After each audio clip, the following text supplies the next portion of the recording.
Bismillahirrahmanirrahim. Assalamualaikum warahmatullahi wabarakatuh. Ketemu lagi di ruang belajar IPA. Pada kesempatan kali ini kita akan mereview materi IPA kelas 7 semester 2 untuk persiapan ASAT atau kenaikan kelas. Sebelum kita masuk ke dalam materi, tentunya kalian harus punya motivasi belajar yang tinggi karena seperti hadis riwayat Muslim itu dikatakan bahwa siapa yang menempuh jalan untuk mencari ilmu, maka Allah akan memudahkan baginya jalan menuju surga. Sehingga kalian harus tetap belajar dengan sungguh-sungguh, ikhlas tanpa harus mengeluh. Langsung saja, di sini Pak Wan akan membahas tiga materi. Yang pertama adalah klasifikasi, yang kedua adalah ekologi, dan yang ketiga adalah tata surya. Perhatikan dengan baik karena materi yang Pak Wan sampaikan di sini adalah bahan untuk eh, ujian sumatif, asesmen sumatif atau kenaikan kelas. Langsung saja yang pertama adalah ciri atau karakteristik makhluk hidup. Ada 6 karakteristik makhluk hidup. Yang pertama ada bergerak. Semua makhluk hidup itu melakukan pergerakan, meskipun dalam tumbuhan itu namanya gerak pasif atau gerak yang tidak terlihat. Berbeda dengan manusia dan hewan yang gerakannya sangat jelas. Yang kedua adalah bernafas. Bernafas itu adalah proses mengambil oksigen dan mengeluarkan karbon dioksida. Bernafas ini bisa dibuktikan dengan misal kalian mencoba memasukkan seekor hewan di dalam toples, ditutup rapat toplesnya, maka lama-kelamaan hewan itu akan mati. Lah, matinya hewan tersebut itu karena kehabisan oksigen di dalam toples, sehingga makhluk hidup itu membutuhkan eh, bernafas untuk hidup. Yang ketiga ada tumbuh dan berkembang. Tumbuh dan berkembang ini disebut juga perubahan dari kecil menjadi besar. Ya, saat kalian bayi sekarang sudah jadi anak SMP, itu termasuk kalian mengalami tumbuh dan berkembang. Semua makhluk hidup mengalami itu. Yang keempat ada berkembang biak. Berkembang biak ini untuk mempertahankan keturunan. Misal pada ayam bertelur, sapi melahirkan dan lain sebagainya. Yang kelima ada iritabilitas. Iritabilitas sendiri adalah eh, menanggapi rangsang, mampu menanggapi rangsang. Contoh pada hewan bunglon itu menanggapi rangsangnya dengan berubah warna. Kalau pada manusia, misal kalian dicubit, merasa sakit dan lain sebagainya, itu salah satu iritabilitas. Dan yang terakhir ada membutuhkan makan. Nah, untuk membutuhkan makan ini tidak hanya manusia dan hewan saja yang membutuhkan makan, tetapi tumbuhan juga memerlukan makan melalui fotosintesis untuk kelangsungan hidup tumbuhan tersebut. Jadi ada 6 macam ciri atau karakteristik makhluk hidup. Selanjutnya, Pawan akan membahas tentang kunci dikotomi. Kunci dikotomi di sini Pawan sudah menyiapkan. Contohnya kalian kita minta untuk mencari kunci dikotomi dari tumbuhan padi. Untuk mencari kunci dikotominya, kalian perhatikan eh, makhluk hidup apa yang disuruh, makhluk hidup apa yang diminta. Misal di sini adalah tumbuhan padi, maka kalian lihat dulu tumbuhan padi itu memiliki batang atau tidak memiliki batang. Oh, tumbuhan padi itu memiliki batang, maka pilihannya yang pertama adalah 1B. Maka di sini tulis 1B. Yang selanjutnya, tumbuhan padi itu menghasilkan bunga atau tidak menghasilkan bunga. Oh, menghasilkan bunga. Maka tumbuhan padi itu masuk ke dalam 3A. Yang selanjutnya, kalian lihat tumbuhan padi itu apakah gimnospermae ataukah angiospermae. Karena di sini sudah ada kata kunci padi, maka dia masuk ke dalam angiospermae. Maka dia termasuk 4B. Dan yang terakhir, tumbuhan padi itu monokotil atau dikotil. Karena di sini monokotil berkeping satu, maka dia termasuk adalah 5A. Maka untuk kunci dikotomi itu tumbuhan padi adalah 1B, 3A, 4B, sampai 5A. Nah, kunci dikotomi itu dilihat dari kemiripan-kemiripan tumbuhan lain.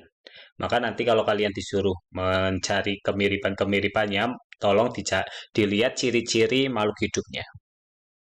Yang selanjutnya adalah komponen biotik dan abiotik. Kalian menemukan komponen biotik dan abiotik biasanya melihatnya ekosistemnya.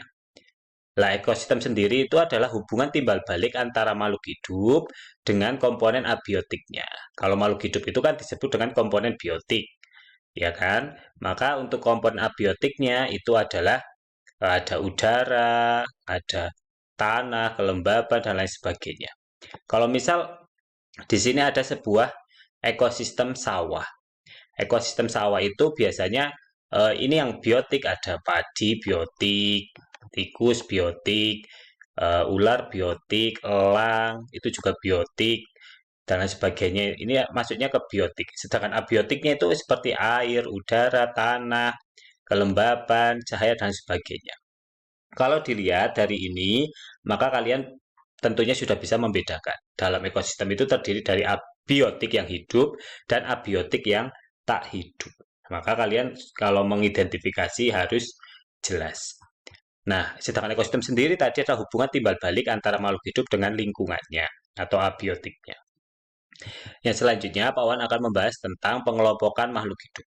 Pengelompokan makhluk hidup itu menggunakan tingkatan takson. Apa itu tingkatan takson? Adalah tingkatan dalam klasifikasi makhluk hidup, dimulai dari kingdom hingga spesies. Tentunya semakin ke bawah, jumlahnya semakin sedikit. Ya, semakin ke bawah jumlahnya semakin sedikit, sedangkan semakin ke atas ciri-cirinya semakin sedikit. Maka ini yang harus perlu diperhatikan. Kalau jumlahnya anggota semakin sedikit, sedangkan kalau semakin ke atas persamaan cirinya semakin sedikit. Ini berarti kalau ke bawah eh, persamaan cirinya semakin banyak, jumlahnya kalau semakin ke atas semakin banyak. Dimulai dari kingdom, filum, kelas, ordo, family, genus, dan spesies. Yang selanjutnya adalah interaksi makhluk hidup. Interaksi makhluk hidup itu terjadi dalam ekosistem itu pada jaring-jaring makanan. Kalian tentu sudah tahu.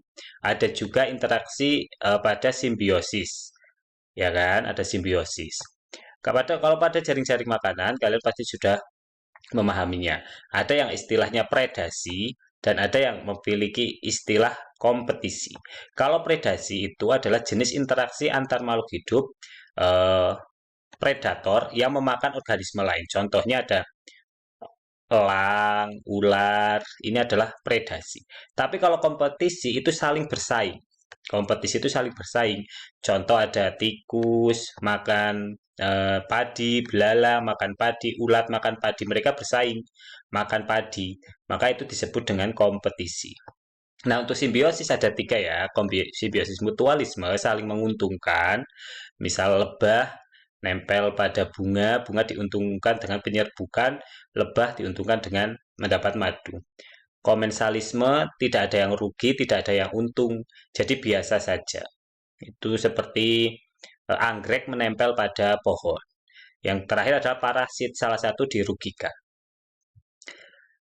Ya, selanjutnya terkait dengan memilih salah satu aktivitas manusia yang memberikan dampak negatif dalam ekosistem.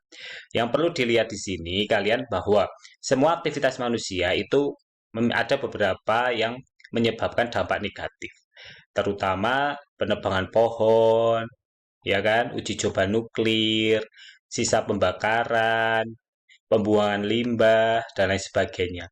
Nah, hasil dari itu menyebabkan suatu polusi. Apa itu polusi? Polusi itu adalah masuknya zat-zat beracun ke dalam lingkungan sehingga mengganggu keseimbangan lingkungan alamiah. Itu yang perlu diingat-ingat. Selanjutnya adalah konservasi. Konservasi sumber daya alam hayati adalah pengelolaan sumber daya alam hayati yang pemanfaatannya dilakukan secara bijaksana untuk menjamin kesinambungan persediaan dengan tetap memelihara peningkatan kualitas keanekaragaman dan nilainya. Ini untuk konservasi sumber daya alam hayati. Intinya ini untuk menjaga kualitas keanekaragaman dan nilainya. Contoh dari beberapa konservasi ada Suaka Marga Satwa, Taman Nasional, Ekowisata, dan Taman Hutan. Itu contoh dari konservasi. Selanjutnya terkait dengan benda langit. Untuk benda langit ada macam-macam benda langit. Benda langit itu ada planet, ya kan? Ada satelit, ada meteoroid, ada meteor, ada asteroid dan ada komet. Kalau kalian bicara tentang eh, benda-benda langit, contoh kalau meteor, meteor itu bisa disebut juga dengan bintang jatuh. Kok ada eh, lagi asteroid, benda langit berukuran kecil yang jumlahnya sangat banyak. Komet merupakan benda langit yang beredar mengelilingi matahari dengan garis edar yang berbentuk sangat lonjong dan tersusun atas debu dan gas. Itu komet. Maka ini harus diperhatikan dengan baik. Yang selanjutnya ada planet dalam dan planet luar. Planet dalam itu planet yang terdiri atas planet-planet yang memiliki orbit lebih dekat ke matahari. Jadi ada Merkurius, Venus, Mars, dan sebagainya. Kalau ini adalah ciri-cirinya planet dalam adalah ukurannya lebih kecil dan padat. Kalau planet luar itu yang lebih jauh dari matahari, ukurannya lebih besar, ringan, dan memiliki orbit lebih jauh dari matahari. Ada dua planet yang tidak memiliki satelit. Dua planet yang tidak memiliki satelit itu adalah Merkurius dan Venus. Selanjutnya adalah proses fotosintesis. Proses fotosintesis itu harus memiliki beberapa bahan. Yang pertama harus ada cahaya dan harus ada karbon dioksida. Itu bahan yang digunakan untuk fotosintesis. Nah, dan air juga. Nah, ada karbon dioksida, ada air dan ada cahaya. Hasilnya dari fotosintesis itu adalah oksigen dan karbohidrat atau gula. Maka fotosintesis adalah proses pengubahan senyawa dibantu oleh cahaya matahari. Maka kalau ditanya apa fungsi cahaya matahari dalam fotosintesis, itu jawabannya adalah untuk mengubah senyawa. Yang selanjutnya adalah gerhana matahari total dan gerhana matahari cincin. Gerhana matahari dilihat posisinya. Ada matahari, ada bulan, dan ada bumi. Jadi bulan berada di tengah-tengah matahari dan bumi. Kalau matahari cincin, itu bentuknya dilihat bentuk umbranya itu seperti ini. Ya, sedangkan gerhana matahari total itu tidak ada persilangan cahaya persilangan umbranya. Jadi langsung menempel pada bumi itu disebut dengan gerhana matahari total. Nah, untuk fase bulan yang perlu kalian lihat adalah bagian-bagian ada macam-macamnya, ada bulan sabit, bulan separuh, bulan cembung, bulan purnama, ya kan? Terus ada lagi bulan sabit pekan pertama dan lain sebagainya. Cahaya mataharinya dari sini. Jika kalian lihat cahaya matahari dari sini, ada satu bagian yang terkena cahaya, ada yang satu bagian tidak terkena cahaya petang atau gelap. Maka ini disebut dengan bulan biru. Jadi kalian lihat gambarnya, dipastikan paham dengan gambarnya.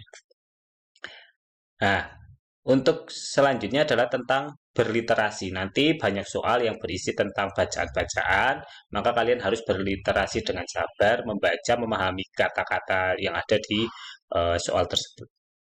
Yang selanjutnya adalah bagian matahari. Bagian matahari itu ada 4 ya, ada inti matahari. Nah, inti matahari sendiri itu adalah berasal dari reaksi fusi. Ini berada pada inti matahari. Ada fotosfer, yaitu lapisan yang mengeluarkan cahaya sehingga mampu menerangi, memberi penerangan. Ada kromosfer, kromosfer itu yang eh, seperti gelang merah, dan ada korona di bagian luar atau atmosfer matahari. Yang selanjutnya adalah siklus udara dan air. Siklus udara dimulai dari hasil fotosintesis berupa O2 yang digunakan oleh manusia dan hewan untuk bernafas, dan hasil dari bernafas itu menghasilkan CO2. CO2 ini karbon dioksida kembali lagi ke tumbuhan untuk fotosintesis dan seterusnya. Maka itu disebut dengan siklus udara. Sedangkan untuk siklus air kalian bisa lihat dimulai dari evaporasi, kondensasi, transpirasi, prestisipasi, dan kembali lagi ke dataran rendah. Mungkin itu yang dapat Wawan sampaikan. Semoga bermanfaat. Assalamualaikum warahmatullahi wabarakatuh.